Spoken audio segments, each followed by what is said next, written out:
அந்த சந்தோஷ் அப்படிங்கிற பையன் வந்து ஏற்கனவே ஒரு பொண்ணை காதலிச்சு அந்த பொண்ணு இறந்துட்டதாக நினச்சி ஜனனியை வந்து திருமணம் பண்ணிக்கிடுவார். அப்படி திருமணம் பண்ணும்போது அந்த வாழ்க்கை வந்து ரொம்பவே கஷ்டமாக தான் இருக்கும். சந்தோஷ்கிட்ட இருந்து ஜனனிக்கு ஸ்டார்டிங்கில் அன்பே கிடைக்காது. அப்புறம் கொஞ்சம் கொஞ்சமாக ஃப்ரெண்ட் ஆவாங்க. ஃப்ரெண்ட் ஆகி அதுக்கப்புறம் வந்து லவ் பண்ண ஆரம்பிப்பாங்க. அந்த டைமில் கரெக்டாக அந்த லவ்வர் என்ட்ரி கொடுத்துருவாங்க. ஸோ கொஞ்ச நாள் பிரிஞ்சு இருக்கிறது, அப்புறம் திரும்ப சேர்றது, இந்த மாதிரி இவங்களோட கெமிஸ்ட்ரி வந்து வேற லெவலாக இருந்துச்சு.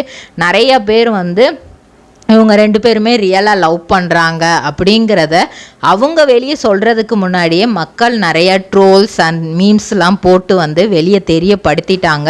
சைத்ரா தான் வந்து ஃபஸ்ட்டு அஃபீஷியலாக இவங்க 2 பேரும் லவ் பண்ணுறாங்க அப்படின்னு. பாக்கு மட்டை தயாரிக்கும் மிஷின் கிடைக்கும். அதற்கான ரா மெட்டீரியல்ஸையும் வருடம் முழுதும் நாங்களே சப்ளை செய்து வருகிறோம். நீங்கள் செய்யும் தட்டுகளை நாங்களே எடுத்துக்கொள்கிறோம்.